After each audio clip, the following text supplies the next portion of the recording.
Pemirsa, ketemu lagi dengan channel untuk berbagi pengetahuan dan belajar sepanjang hayat. Nah, kita mendatangkan narasumber yang luar biasa, yang seperti biasanya, yaitu Mas Ki Darmaning Tias. Beliau adalah aktivis mahasiswa dan juga orang yang peduli dan membela kepentingan guru dalam konteks pendidikan. Nah, kita kali ini akan berbicara kesejahteraan guru. Sudah sejahterakah guru kita? Ini akan kita bincang-bincangkan dengan beliau. Dan kalau YouTube ini sampai ke gadget Anda, ini berkat editor channel kita, yaitu Bapak Guru dari SMP Negeri 2 Karanganyar di Kabupaten Ngawi, Mas Heri Teguh Wiono MPD. Ini ada di episode 2 dari Gitar Maning Tias. Jangan lupa klik subscribe supaya Anda selalu mendapat video terbaru dari Gitar Maning Tias. Assalamualaikum warahmatullahi wabarakatuh, Mas Darmaning Tias. Waalaikumsalam warahmatullahi wabarakatuh. Ah, Yanto. gimana kabarnya, Mas? Alhamdulillah sehat-sehat. Semoga juga Prof Yanto tetap produktif. Amin. Ya, ya, ya, ya. Saya berusaha begitu untuk menyapa guru kita. Saya selalu bawa laptop kemana-mana sehingga ini saya wawancara panjenengan dari hotel di Jakarta. Nah, Mas, ini kan masalah guru itu menjadi hangat karena guru itu memang kontribusinya untuk membangun, mendidik, dan mencetak prestasi pada siswa itu cukup signifikan. Apa yang kita bisa bicarakan tentang kesejahteraan guru, Mas? Mas Darman Tias? Oke, sebetulnya ada dua yang menarik untuk kita bicarakan sekarang ini, Prof. Soal kesejahteraan dan perlindungan guru ya. Ya, Karena eh, kita diramaikan oleh kasus Ibu Suparyani yang ada di Kendari itu ya. nah, Itu cukup menyita perhatian kita karena bagaimana seorang guru yang kesejahteraannya sangat rendah justru diperas oleh oknum-oknum penegak hukum supaya dia terbebas dari tuduhan untuk melakukan penganiayaan terhadap murid. Jadi saya kira kesejahteraan dan perlindungan guru ini sangat relevan dan dua-duanya sangat penting itu. Nah, terhadap kesejahteraan saya kira kita ini harus sedikit membagi eh,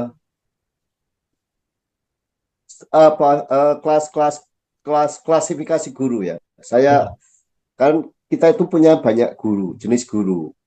Dan itu ternyata memiliki implikasi yang berbeda-beda. Yang satu guru PNS. hmm, Kalau guru PNS sudah dapat tunjangan profesi itu relatif bagus ya. hmm, Tapi ya, guru PNS belum dapat tunjangan profesi. Nah, ini ya pas-pasan itu. Yang kedua, guru P3K gitu dan belum dapat tunjangan profesi. Ini sangat ya sekedar untuk hidup saja lah. Yang memprihatinkan adalah guru honorer yang disebut di sini adalah guru honorer yang ada di sekolah-sekolah negeri dan belum dapat tunjangan profesi. Nah, ini memprihatinkan. ya, Yang itu, kedua di sekolah swasta. Sekolah swasta itu ada di sekolah-sekolah swasta besar yang gajinya bisa mencapai 5 juta lebih, tetapi juga sekolah-sekolah swasta kecil yang gajinya di bawah 1 juta ya, gitu ya.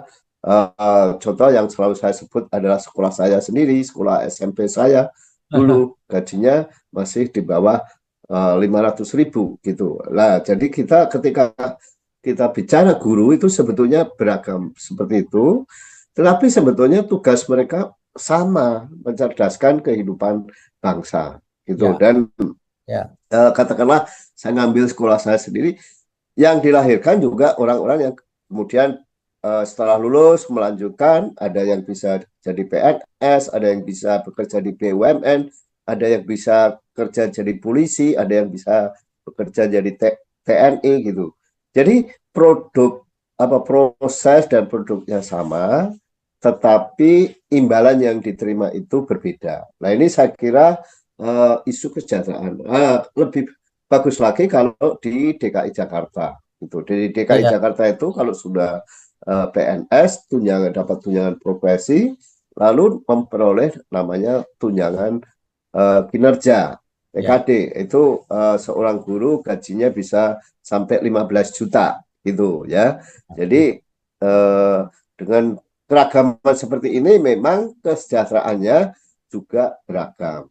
Nah, saya kira kesejahteraan yang beragam, tetapi uh, output yang diharapkan dari mereka itu sama, yaitu sama-sama mencerdaskan kehidupan bangsa, maka saya kira memang ini perlu memperoleh sentuhan dari pemerintah ya dalam hal ini Kementerian Pendidikan, kalau sekarang Kementerian Pendidikan Dasar dan Menengah gitu. Bagaimana supaya paling tidak kesenjangan kesejahteraan ini bisa teratasi gitu, sehingga prestasi yang mereka berikan juga tidak terlalu jomplang. Saya Hmm. kira ya saya menyadari bahwa tidak mudah karena jumlah kita banyak. Kita tidak apple to apple kalau membandingkan misalnya dengan Finlandia maupun Singapura. Kenapa? Karena jumlah guru kita ini hampir sama dengan jumlah penduduk mereka kan. Ya. Penduduk Finlandia itu kan sekitar 5 juta sekarang. Penduduk Singapura juga segitu. Sementara jumlah total guru kita kan 3,5. Ya. Jadi jumlah guru kita ini hampir sama dengan jumlah penduduk Finlandia maupun Singapura. Sehingga memang tidak apple to apple kalau kita membandingkan dengan mereka. Tetapi paling tidak kita harus punya roadmap untuk melakukan peningkatan kesejahteraan. Kira-kira Ya. kalau karena beragam tadi itu, maka uh, kelompok mana dulu yang perlu mendapat sentuhan dari pemerintah supaya kesenjangan kesejahteraan itu bisa dihindari. Ditutup dikit-dikit lah, kira-kira begitu. Nah, kalau mereka sudah sejahtera, barangkali kita bisa menuntut lebih banyak kepada mereka untuk melakukan peningkatan kinerja. Kalau selama ini kan kita hanya menuntut guru untuk berkualitas, tetapi kesejahteraannya terabaikan gitu. Dan apalagi selama 5 tahun ini malah tidak ada rekrutmen guru-guru PNS ya. Nah ini Ya. saya kira juga ke depannya itu kesejahteraan guru tidak akan lebih baik gitu. Karena apa? Karena guru P3K itu sebetulnya hanya solusi darurat gitu. Solusi yang jangka panjangnya itu adalah guru PNS. Karena kalau aja mengangkat guru P3K, ya tentu eh, lulusan-lulusan LPTK yang bagus-bagus tidak berminat untuk menjadi guru P3K. Jadi eh, kesejahteraan guru yang sekarang sudah eh, mengalami kesenjangan itu ke depan itu akan menjadi lebih buruk lagi kalau pemerintah tidak punya roadmap yang jelas tentang bagaimana posisi guru ke depan. Apakah guru hanya akan menjadi guru kontrak atau guru tetap dalam hal ini dalam bentuk guru PNS. Baik untuk sekolah negeri maupun sekolah swasta. Kira-kira itu dulu. Ya, ya, ya, ya. Dan hebohnya itu kan juga guru-guru setelah di P3 akan ditarik dari swasta. Itu luar biasa untuk memenuhi guru di negeri. Nah, gimana Mas? Katanya ada kabar Pak Prabowo mau memberi tunjangan. Itu bener nggak? Itu hoax atau apa sih? Ini Mas. Ya, kita berharap tidak hoax lah. Tapi yang paling penting ada itu tadi. eh, Siapa yang berhak untuk menerima tunjangan itu gitu. Sebab kalau nanti misalnya yang nerima itu justru ASN, nah itu akan semakin menciptakan kesenjangan eh, kesejahteraan, terutama antara ASN dengan guru honorer yang ada di sekolah negeri dan dengan guru-guru swasta kecil gitu. Ya. Jadi sebetulnya kita tentu sangat gembira kalau itu bisa diwujudkan, tetapi harapan kita itu nanti berlaku untuk semua guru. Hmm. Kalau perlu ya misalkan ya 2 juta itu dulu hitungannya cuma untuk 2 juta rupiah, hitungannya cuma untuk 3 juta guru misalnya. Sementara kita punya 3,5 juta guru, ya lebih baik eh, dibagi semua saja gitu loh. Tapi kan yang paling penting komunikasi publiknya jalan gitu loh. Ya.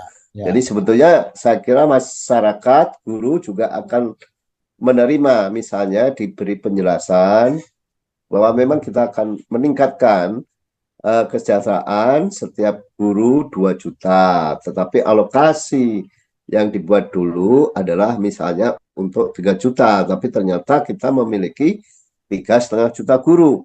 Nah, makanya supaya adil, semuanya dapat. Sebetulnya itu Prof. Yanto, dan saya kira tidak ada masalah sejauh komunikasi publiknya itu jalan. Dan Tapi kita siap membantulah untuk ya, membantu komunikasi publiknya itu. ya kan bisa juga Mas. Misalkan semangatnya 2 juta, tapi karena gurunya banyak Ya. dan Oh, APBN tidak kuat, tidak kuat amat. terdengar, Prof. Ya, oleh karena itu bisa Ya. juga diakalin. Ya tidak 2 juta tapi targetnya diperluas. Targetnya untuk semua tapi tidak 2 juta. Kan gitu lebih apa? Lebih elegan saya kira daripada Saya kira demikian, Prof. ya kan. Daripada kekeh 2 juta, Hmm, tapi tidak merata, itu malah akan jadi isu. ya malah Tapi kalau tidak tidak utuh 2 juta, tapi merata, saya kira semua bisa menerima. hmm, Yang dibutuhkan hanya komunikasi publik yang baik. Dan kita para aktivis ini kan juga siaplah membantu komunikasi publik tanpa harus dibayar gitu ya. Nggak usah pakai iya. buzzer, nggak usah pakai buzzer. Kita aja yang biasa menyuarakan kesejahteraan guru gitu ya. Hmm. Kita bantu komunikasi publiknya, nggak usah pakai buzzer, juga nggak usah dibayar, cukup lewat Prof. Yanto aja kan gitu toh. Iya, Itu. ini ini ada nih, buzzer putih ini. Iya, itu saya kira demikianlah. Ya, Kita kan, ya kita penting kita mengkomunikasikan hal-hal itu. Itulah sebabnya para guru ayo kita ngumpul di sini di suyanto.id untuk berdiskusi berbagi pengetahuan. Sehingga siapa lagi kalau nggak kita untuk memperjuangkan guru, Mas ya. Dan ini dari kita untuk kita. Betul nggak itu semboyan bahwa guru harus diperjuangkan bareng-bareng. Gimana, Mas? halo? Ya. Gimana itu cari bahwa kita harus memiliki gagasan bahwa nasib guru itu harus diperjuangkan bareng-bareng masyarakat, pemerintah dan juga apa dan juga yang berkaitan dengan stakeholdernya. Gitu loh maksud saya. Bisa Oh ya, ya saya kira itu sepakat. Karena kalau kita flashback ya, adanya undang-undang guru saja, itu kan juga hasil perjuangan dari banyak pihak gitu ya, ya. Dulu kan awalnya itu ketika PGRI mengusulkan supaya ada tunjangan profesi guru kepada Gus Dur, Gus Dur mengatakan eh, buat dulu undang-undangnya gitu. Setelah itu PGRI dan merangkul berbagai stakeholder, termasuk saya juga beberapa kali ikut dalam pembahasan meskipun saat itu saya bukan guru, dan kemudian juga organisasi-organisasi guru lain yang muncul pasca reformasi ikut rame-rame menyuarakan pentingnya undang-undang guru itu, dan kemudian digabungkan menjadi satu dengan undang-undang guru dan dosen. Mhm. Dan itulah yang kemudian menjadi landasan bagi pemerintah untuk memberikan tunjangan profesi maupun juga untuk memberikan perlindungan guru. Jadi kalau kita flashback ke belakang itu sebetulnya memang munculnya perhatian yang besar terhadap guru itu tidak terlepas dari uh, kerja kita secara rame-rame. Ya oke lah. Baiklah Mas, saya kira inspirasi, niat baik, kemudian tekad untuk bersama saling bahu-membahu memperjuangkan guru perlu kita lakukan. Saya kira terima kasih atas kehadirannya. Insya Allah kita bertemu lagi di lain kesempatan. Terima kasih. Wassalamualaikum warahmatullahi wabarakatuh. Waalaikumsalam warahmatullahi wabarakatuh. Terima kasih juga untuk Prof. Yanto dan acaranya. Semoga banyak guru yang dapat mengikutinya. Amin. Terima kasih.